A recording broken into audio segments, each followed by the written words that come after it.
This video is part 1 of a 3-part Breath of the Wild video series. In these videos I will be documenting a conspiracy theory revolving around Ancient Sheikah technology and the Master Sword. Thank you for joining me on this adventure. Part 1 will cover evidence and observable facts regarding the Master Sword throughout multiple games. Part 2 will include a speculative dive into the history of Breath of the Wild through the lens of this theory to try and figure out what may have happened. And finally, Part 3 will attempt to reconcile this theory with contradicting evidence found in Breath of the Wild, the red flags that may or may not actually be red herrings. Needless to say, this video series will contain storyline spoilers for multiple Zelda games, primarily Breath of the Wild, Skyward Sword, Ocarina of Time, The Wind Waker, Twilight Princess, and Hyrule Warriors Age of Calamity. So let's begin.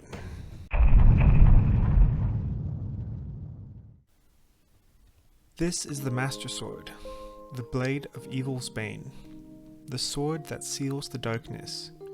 During the events of Skyward Sword, this sacred blade evolved from the goddess sword into the Master Sword that we know from many of the legends told of Zelda and the hero Link. The Master Sword is a holy relic created by the goddess Hylia and imbued with the sacred flames of the golden goddesses. Dwelling within the sword is a spirit, Phi, who serves the goddess Hylia and her chosen hero. The blade has the power to call down skyward strikes, shoot beams of energy, seal away evil entities, dispel magical barriers, locate hidden treasures, and even affect the flow of time. The Master Sword is often found in places of holy significance to the Kingdom of Hyrule, such as the Temple of Hylia, the Temple of Time, and the Sacred Grove. It is said that the blade repels evil, and that those with tainted hearts cannot touch the sword. The hero who wields the blade is said to be chosen by the Master Sword itself, and often proves himself to be worthy by pulling the blade from its pedestal. In one known instance, the blade sealed away the soul of Link in the Sacred Realm for 7 years until he was capable of wielding the sword. At the end of Skyward Sword, the Demon King Demise is defeated by Link and sealed away within the Master Sword. It is explained that while the sword slumbers in its pedestal, the spirit of Demise would continue to fade away, and the spirit of the sword, Phi, would enter a sleep without end. This explains why in no other game the spirit Phi is heard or seen. The Master Sword on its own is powerful, but through the prayers or blessings of the awakened sages, the blade unlocks its true splendor. Glowing with holy light, it is then capable of sealing away great evils.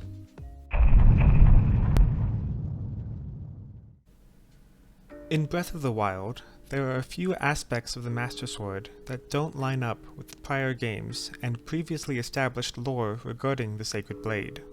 In the events of Breath of the Wild and the Great Calamity 100 years prior, this incarnation of the hero Link obtains the Master Sword from the Korok Forest through a surprising manner.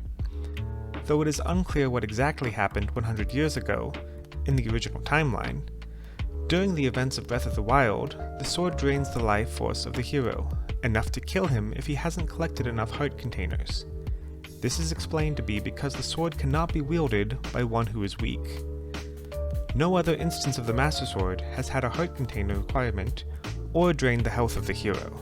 In Ocarina of Time, the young Link pulled the Master Sword, but was deemed too young to be the hero of time, and his spirit was sealed away in the Sacred Realm for 7 years. It is also very unlikely, if not impossible, that young Link would have had the 13 heart containers required by the blade in Breath of the Wild, prior to pulling it from the Temple of Time. With the Master Sword obtained, the differences continue. We quickly learn that if the sword is used too much, it will run out of energy and be unusable. While the blade is unusable, it will lose its shine and the metal turns a dull, dark gray color. Surely, this is just to keep in line with the durability system of Breath of the Wild. Even so, no other blade of evil's bane has run out of energy. To take it one step further, no other Master Sword has ever taken on physical damage, while this blade has in at least 2 currently known instances. Other versions of the Master Sword are upgraded or powered up through the blessings of sages, following a noticeable pattern. When no sages are around to bless the blade, the guard is folded and the edge is dulled. As we learn in The Wind Waker, the Master Sword becomes depowered if the sages are no longer alive to bless it, even if their spirits remain in the world. The blessing of at least one sage allows the guard to open up. This is crucial to the story of the Wind Waker, but can also be seen in Ocarina of Time, as the guard is always open and it is known that the Sage of Light is alive and awakened throughout the entirety of the game. The blessing of more than one sage allows the blade to glow with holy light. This again is clearly seen in Wind Waker, and can be interpreted to be the case in Ocarina of Time and Twilight Princess. It is also worth noting that in Skyward Sword, the awakened goddess is able to bless the Master Sword to its full power without the aid of another sage, both opening its guard and causing a visible glow of holy light. With the Breath of the Wild version of the Master Sword, there are no known mortal sages to power the Master Sword. Some candidates for the living incarnations of the Seven Sages would have been key characters, such as the Four Champions, the Princess, or Impa. However, the Master Sword's power does not seem to be affected by these individuals. If we look specifically for candidates for the Earth Sage and Wind Sage, the obvious answer is to turn to the musicians. Cass the Rito makes sense as a candidate who would have inherited the mantle from the previous known Sage of Earth, the Rito Medley, who restored the Master Sword's sharp edge and opened its hilt. Hestu the Korok, on the other hand, would be a likely candidate to have inherited the mantle of the Sage of Wind from the Korok Makar, keeping the blade glowing with the power to repel evil. Perhaps Cass and Hestu simply haven't had the opportunity to awaken as sages, learn the songs of the gods, and offer their prayers for the blade. But the truth is, this isn't a problem, because this blade doesn't seem to need sages to power it. The power of this blade is not at all tied to any mortal individuals in Breath of the Wild. It was not affected by the awakening of the princess's power, the deaths of the champions, or the mystical songs of Cass or Hestu. This blade is instead powered up through Sheikah trials. Rather than having a base level and 2 power upgrades as other versions did, this sword's guard is always open, and the blade undergoes 3 power upgrades, but still can run out of energy if used too much. Other versions of the Master Sword had no trace of a spirit residing in the blade following Fi's eternal sleep. This one supposedly has Fi awake and communicating with Zelda. The original Master Sword could capture lightning and use it to attack enemies. Even the Ether Medallion in A Link to the Past seems to have brought this power back in some form. In Breath of the Wild, however, well, at least the blade still attracts lightning. To be fair, this Master Sword has many of the key features of other versions. It is only wielded by the hero, it shoots beams of energy when at full hearts, it is strengthened by the presence of evil. Hold on, is it strengthened around evil? That will be covered more later on, but were other versions stronger in the presence of evil? Or did they just power up when fully awoken and or divinely blessed? While there are differences between each of the previous Master Swords, there are enough similarities to connect them as the same blade between legends. However, the Master Sword in Breath of the Wild has more differences from the others that could be better explained with another idea. That it isn't the original Master Sword, but is instead an Ancient Sheikah replica from 10,000 years prior to the events of Breath of the Wild.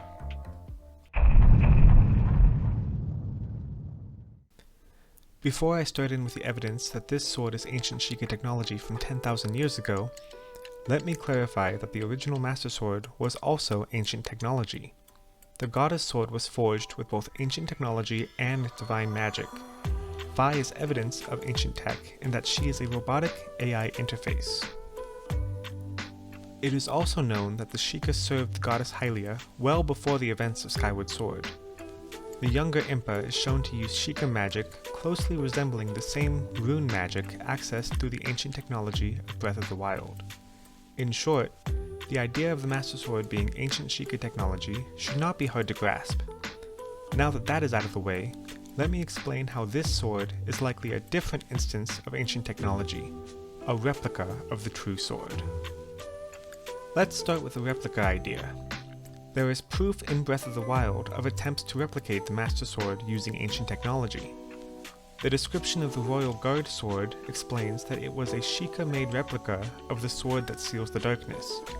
It was made with ancient technology to oppose the Great Calamity, but its low durability made it inefficient. The distinguishing feature of the Royal Guard gear is the color of the metal. They are each black or dark gray, very similar to the Sheikah metal used in Guardian constructs or other ancient Sheikah structures. More importantly, however, it is similar to the color of the Master Sword when it has lost its energy or when it was damaged by malice.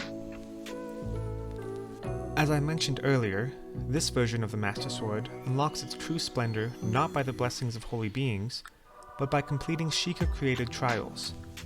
While one could argue that the 7 sword monks found at the end of these trials are the sages who blessed the Master Sword with its power, that explanation doesn't make sense. If these monks were powering the Master Sword, the sacred power that they were blessing it with would have faded away just as they did. It wouldn't make sense for the Master Sword to obtain its true power just as the sages who were blessing it left the mortal realm. Instead, the power remains as if the blade itself was upgraded, or more accurately, Link's capacity to use the ancient power of the blade was upgraded. Unlike the original Goddess Sword, or Master Sword, which sends Link's spirit to the silent or sacred realms to strengthen his spirit while his body remains behind, holding onto the blade, this blade teleports Link to the trial of the sword, and his body travels with him. The purpose of the trial is to strengthen him enough to wield the true splendor of the sword. Despite the in-game description declaring that the trial of the sword takes place in an illusory realm, it does not share the same illusory realm atmosphere that other such illusory trials have. Furthermore, we clearly see the body of Link teleporting and appearing through Sheikah magic, and he is capable of teleporting out of the trial of the sword at any time, just like any other Sheikah shrine. Further evidence that the sword is Sheikah made is seen when you look at its distinguishing attributes. This Master Sword drains the life force of the individual pulling it from the pedestal. While the sword is being pulled, it can be seen that the energy flowing through Link's arms to the blade is blue. It is the same blue that glows from the blade when it is full of energy, and the same color of blue that emanates from the warp gates in the Trial of the Sword, or the elevators of ancient shrines. This energy can be seen through normal gameplay, but becomes even clearer when you view the animation without the Master Sword through the use of glitches. You can also clearly see that blue particles emanate from the pedestal and periodically shoot outward from the hole. While a blue glow and particles may seem insignificant, I'll point out that the color of magic has often been indicative of its source in Zelda games, and the developers could have easily used a purer or even more golden white for this sacred blade. As I mentioned earlier, this Master Sword also runs out of energy after many hits and must recharge over time. Only one other weapon in the game is known to drain your hearts, lose its energy, and have to recharge over time. The One-Hit Obliterator, an ancient Sheikah weapon created with the purpose of being wielded by the chosen hero. Now about that glow. You remember how the Master Sword glows in the presence of malice. It actually doesn't. When you obtain the Master Sword, the Deku Tree informs you that when used against Calamity Ganon or those tainted by his malice, it will become suffused with holy light. While this is technically a true statement, some have assumed it to mean that the sword glows anywhere where malice is present. Notably, the sword does not glow in the presence of silver enemies that are influenced by Ganon's fiendish magic, but more importantly, it doesn't glow around pools of malice. The sword will not glow at the Colosseum, at the towers with malice pools, or in the empty Hyrule Castle town. The sword will glow in the divine beasts, Hyrule Castle proper, and in the presence of certain guardian constructs, particularly the large ones. While malice is present in each of these situations, it is already clear that malice alone does not cause the glow. The common factor appears to be Sheikah tech. In this game, the Sheikah tech that triggers the glow all just happened to be malice infused, making the Deku Tree statement technically true that it will glow when used against those tainted by Ganon's malice. However, it also glows when not directly used in combat against malice-infused creatures, such as when simply walking through the divine beasts. When around Hyrule Castle, The sword permanently glows, but only when in the vicinity of the castle. What is interesting is that the sword glows in sync with the Sheikah slate. As soon as the Sheikah slate changes to show the 3D map of Hyrule Castle, the sword glows as well. And the sword does not stop glowing until the Sheikah slate reverts back to normal. It is almost as if a signal is being emitted from the castle that changes the status of the slate and the sword at the same time. The glow of the blade around the Guardians also is proximity based, almost as if the Guardians emitted a signal that caused the blade to glow when it was in range. Through the use of glitches, you can see this connection even more clearly. If a player flies Link to the castle faster than the game can fully load the area, the player can get to the castle before the Sheikah slate converts to a 3D map. While flying around the castle in this state, the sword will behave as normal around the Guardians, glowing and stopping with proximity. What is more fascinating is that as soon as the Sheikah slate changes to show us a 3D map, the sword's permanent glow starts, implying that at least when it comes to the programming of the game, the trigger for the sword's glow is connected to the trigger for the Sheikah slate. With this same glitch, I've noticed that it is possible that the cursed skulls which emerge from certain malice pools may not trigger the Master Sword to glow, despite being enemies tainted with Ganon's malice. I do not have definitive proof of this because these enemies only spawn in locations where a permanent glow naturally occurs. The most I've been able to do is try to get these enemies to load before the 3D map of Hyrule Castle does, and from what I've seen, it appears that there is a distinct separation between the enemies appearing and the sword glowing with the 3D map. Perhaps someone else can load these enemies into the world in a location that doesn't trigger the glow of the Master Sword, and give us all some definitive answers. If you look to Age of Calamity as well, which according to declared continuity is the same Sheikah tech and Master Sword, the Master Sword remains dormant during the initial fight cutscene where Aster summons the Malice Hollows and Link fights them.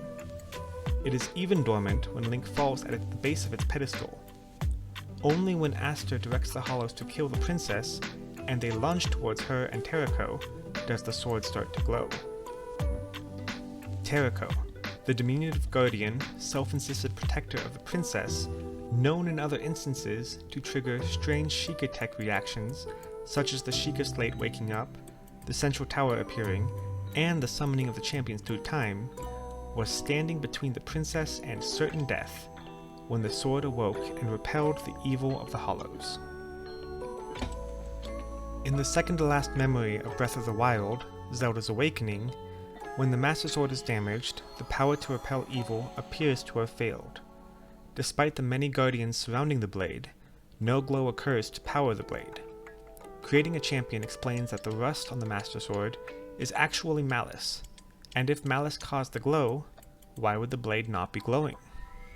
Furthermore, there does not appear to be any malice or malice-infused entities around the Master Sword as it glows in the trailer for the sequel, Damaged. That is, of course, unless you count the sword itself as the one tainted by Ganon's malice. What it seems to be is that the sword glows specifically in the presence of malice-infused Sheikah tech, but malice itself does not cause a glow and may even prevent the glow from occurring as intended, if it affects the blade directly. Thank you so much for watching part 1 of this conspiracy theory. This video covered a lot of gameplay and program behavior for the Master Sword, but that's not all there is to this theory. When you have the time, please continue on to part 2, where I will discuss what may have happened 10,000 years ago for a Master Sword replica to be created, and why such a task may have been necessary. Do you have any thoughts on this theory so far? Is there any evidence regarding the behavior of the Master Sword that I missed? Let me know in the comments what you think, and remember to continue on to parts 2 and 3.